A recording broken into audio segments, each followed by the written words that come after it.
नमस्कार, मैं विवेक कश्यप आपकी सेवा में। आज का टॉपिक है ट्रिग्नोमेट्री का ही बचा हुआ अगला पार्ट।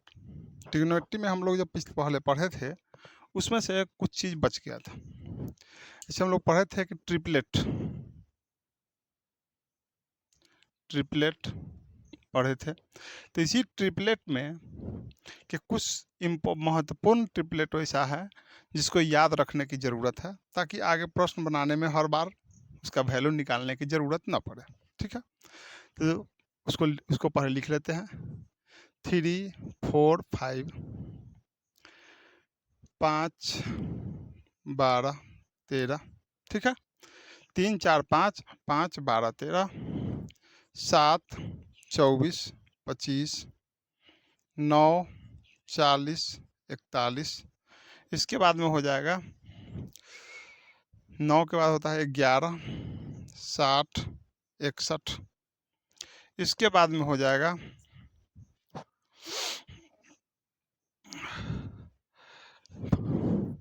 12, 35, 37। 12, 35, 37 भी ट्रिपलेट होता है। और उसके बाद हो जाएगा 13,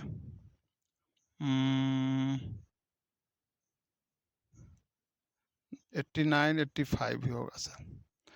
हाँ, 13, 89, 50, 16,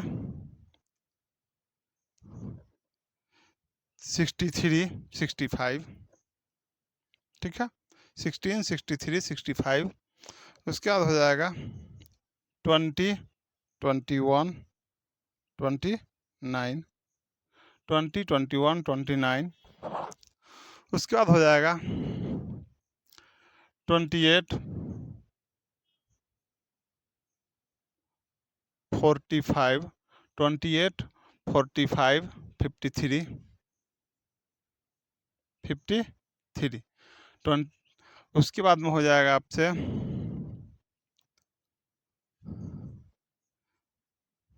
33, 56, 63, 33, 56, नहीं 63 नहीं, 65 हो जाएगा। 33, 56, 65,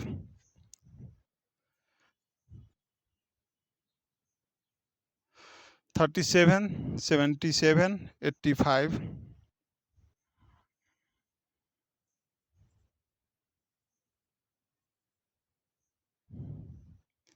39, 80, 89।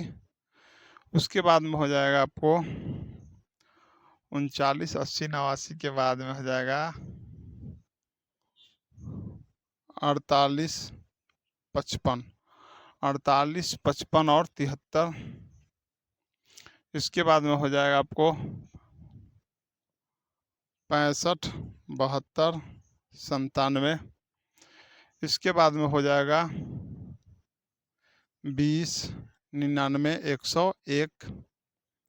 इसके बाद हो जाएगा 60, 91, 109, 60, 91, 109।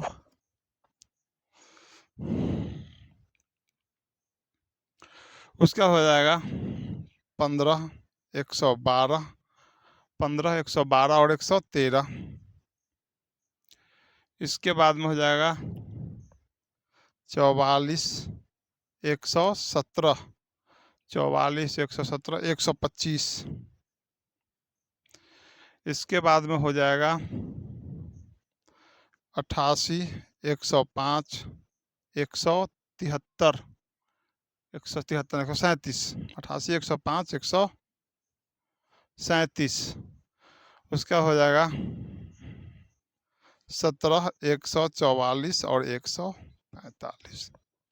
ये कुछ महत्वपूर्ण ट्रिपलेट है जिसको याद रखना। और सबसे बड़ी चीज़ है, एक और चीज़ है, 2m, m² -1 और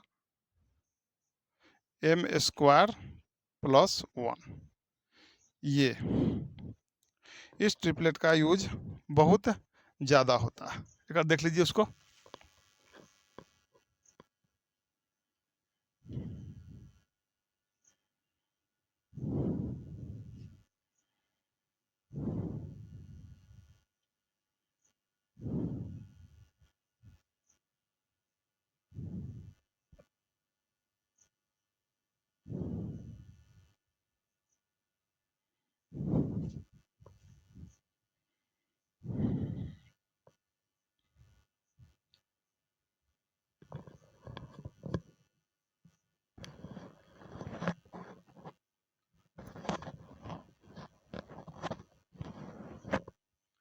ठीक है। अब इसके बाद हम लोग कुछ इंपॉर्टेंट और फॉर्मूले हैं उसके बारे में देखेंगे।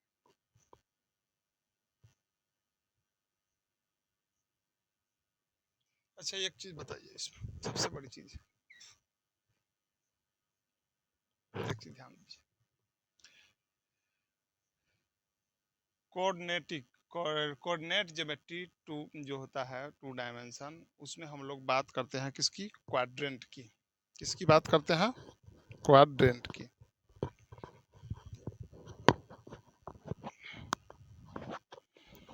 क्वाड्रेंट की बात करते हैं तो हम लोग अच्छी तरह पता है कि इसको कहा जाता है फर्स्ट क्वाड्रेंट, इसको कहा जाता है सेकेंड क्वाड्रेंट, प्रथम चतुर्थांश, द्वितीय चतुर्थांश, इसको कहा जाता है तृतीय चतुर्थांश, इसको कहा जाता है चतुर्थ चतुर्थांश, यानी first quadrant, second quadrant, third quadrant, fourth quadrant.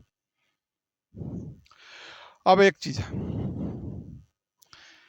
यह जो होता है सबको पता है, यह पॉजिटिव होता है और यह पॉजिटिव होता है, यह निगेटिव होता है, यह लाइन और यह लाइन निगेटिव होता है।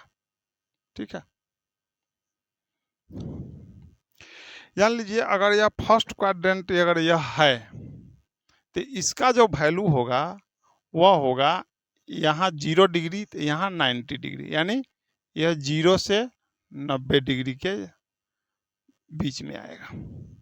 ठीक है, और यह जो आएगा 90 से लेकर के 90 प्लस, इसका जो वैल्यू होगा 0 से 90 के बीच में, और इसका होगा 90 से लेकर के 90 डिग्री से 180 डिग्री के बीच में, और इसका होगा 180 डिग्री से 270 डिग्री के बीच में, इसका होगा 270 डिग्री से 360 डिग्री के बीच में।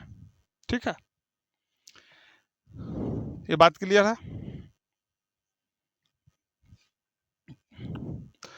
तो फर्स्ट क्वाड्रेंट में क्या होता है, जो भी वैल्यू होता है, अभी हम लोगों ने साइन थीटा का, साइन कॉस टैन कॉट से कॉसेक का वैल्यू 0 से लेकर 90 डिग्री के बीच में, 0 degree, 30 degree, 45 degree, 60 degree, 90 degree का वैल्यू हम लोग देखे हैं कि यह पॉजिटिव था। क्यों पॉजिटिव था? क्योंकि यह भी पॉजिटिव है, यह भी पॉजिटिव। अगर यहाँ से एक हम ले लेते हैं कि यह त्रिभुज बन गया, तो यह हो जाएगा क्या? आधार। यह क्या हो जाएगा? लंब। और यह क्या हो जाएगा? कर्ण हो जाएगा। आधार, लंब और कर्ण। और यहाँ पर जब आएंगे तो यह हो जाएगा लंब, यह हो जाएगा आधार, यह हो जाएगा कर्ण। और यहाँ पर जब हम आएंगे तो यह हो जाएगा, अब यहाँ पर फिर दिक्कत है, आधार यही रहेगा, यह लंब हो जाएगा और यह कर्ण हो जाएगा। फिर इसमें भी यही आधार रहेगा, नीचे की ओर यह लंब हो जाएगा और वो कर्ण हो जाएगा। यानी अगर इसमें P/H करे तो इसका भी मान क्या आएगा? पॉजिटिव। B/H करे इसका ही मान क्या आएगा? पॉजिटिव। चाहे P/B करे इसका ही मान क्या आएगा? पॉजिटिव। P/H का मान अगर पॉजिटिव है तो H/P का ही मान पॉजिटिव होगा। B/H का मान पॉजिटिव है तो H/B का भी मान पॉजिटिव होगा। P/B का मान पॉजिटिव है तो B/P का भी मान क्या होगा? पॉजिटिव होगा। मतलब sine theta, cosec theta, cos theta, sec theta, tan theta, cot theta, सबका मान क्या होगा? पॉजिटिव होगा। साइन को सबका मान पॉजिटिव होगा। लेकिन अब इसमें अगर इसमें P/H करेंगे, P/H करेंगे तो, और हाँ एक ध्यान दीजिए, H का मान जो होता है हमेशा पॉजिटिव होगा, क्योंकि जैसे P² अगर मान लेते हैं कि यह B जो है, बेस जो है निगेटिव है, H इक्वल टू क्या होता है? P² प्लस B² का रूट अंडर। अब बी का मान अगर यहाँ कुछ भी रहेगा माइनस में ही रहेगा, अगर माइनस बी भी रहेगा तो इसका मान क्या हो जाएगा, root under p square plus b square ही हो जाएगा। तो एच का मान जो होता है हमेशा पॉजिटिव होता है। एच का मान, एच का मान हमेशा पॉजिटिव होगा, चाहे पी पॉजिटिव रहे या निगेटिव रहे। ठीक है, पी पॉजिटिव रहे या निगेटिव रहे। तो इसमें क्या, इसमें क्या लगा कि आपको ऑल पॉजिटिव, ऑल पॉजिटिव आएगा, ऑल क्या आएगा, पॉजिटिव आएगा। अब इसमें हम देख लेते हैं, पी बाई एच का मान क्या आएगा, पॉजिटिव आएगा, तो एच बाई पी का मान भी पॉजिटिव आएगा, यानी साइन थीटा क्या होगा, साइन थीटा और कॉसेक थीटा का मान क्या होगा, साइन थीटा और कॉसेक थीटा का मान इसमें क्या होगा, तो और कॉसेक थीटा का मान क्या होगा, पॉजिटिव होगा। साइन थीटा और कोसेक थीटा का मान क्या होगा, पॉजिटिव होगा। लेकिन अगर इसमें हम कर दे b बाई एच, बी का मान क्या है, निगेटिव में है, तो इसका वैल्यू निगेटिव आ जाएगा। चाहे एच बाई अगर बी भी करेंगे तब भी यह क्या होगा, निगेटिव आ जाएगा। यानी कॉस थीटा और सेक थीटा ये दोनों का मान क्या होगा, निगेटिव होगा। कॉस थीटा और सेक थीटा का मान क्या होगा, निगेटिव होगा। अब देखिए P बाई बी, पी तो पॉजिटिव है लेकिन बी निगेटिव है, इसका वैल्यू क्या होगा, निगेटिव होगा। और चाहे माइनस बी बाई पी होगा, तो यानी tan थीटा और cot थीटा का मान क्या होगा, निगेटिव होगा। बात क्लियर है। यानी इसका मतलब हुआ कि फर्स्ट क्वाड्रेंट में ऑल पॉजिटिव होता है, सभी का मान क्या होता है, ऑल पॉजिटिव। सेकेंड क्वाड्रेंट में केवल साइन थीटा और कोसेक थीटा का मान क्या होता है, पॉजिटिव होता है। साइन थीटा और कोसेक थीटा का मान क्या होता है, पॉजिटिव होता है। हम थर्ड क्वाड्रेंट की बात करते हैं। थर्ड क्वाड्रेंट में क्या होगा कि दोनों निगेटिव ही हैं। थर्ड क्वाड्रेंट में क्या है, दोनों निगेटिव है। जब दोनों निगेटिव है यानी पी भी निगेटिव है और बी भी निगेटिव है, यानी पी बाई एच का मान भी निगेटिव, तो एच बाई पी का मान भी निगेटिव। और बी बाई एच का मान भी निगेटिव, तो एच बाई बी का मान भी निगेटिव। यानी sine theta cosec theta cos theta sec theta negative हो जाएगा। लेकिन minus P by minus B, यानी कि tan का मान क्या होगा, पॉजिटिव हो जाएगा, माइनस माइनस कैंसिल। और minus B by minus P, यानी क्या होगा, tan थीटा, तो देखिए साइन कॉसेक कॉसेक का मान निगेटिव, tan कॉट का मान क्या होगा, tan थीटा और कॉट थीटा का मान क्या होगा, पॉजिटिव होगा, और सब बच गया सो निगेटिव होगा। ठीक है। अब इधर आइए फोर्थ क्वाड्रेंट में।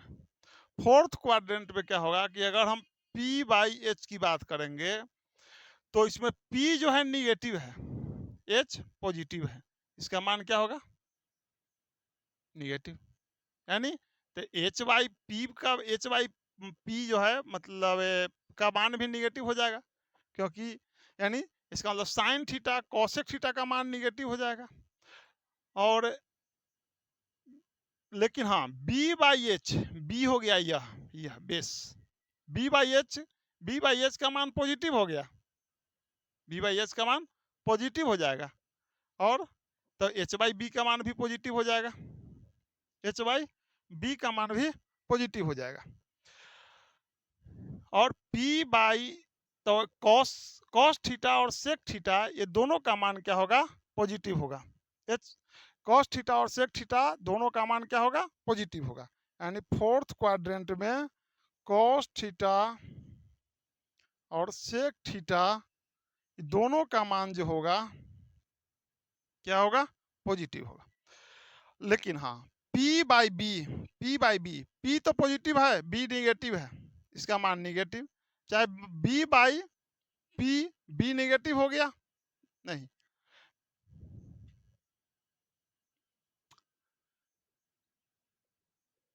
P निगेटिव है, B पॉजिटिव है,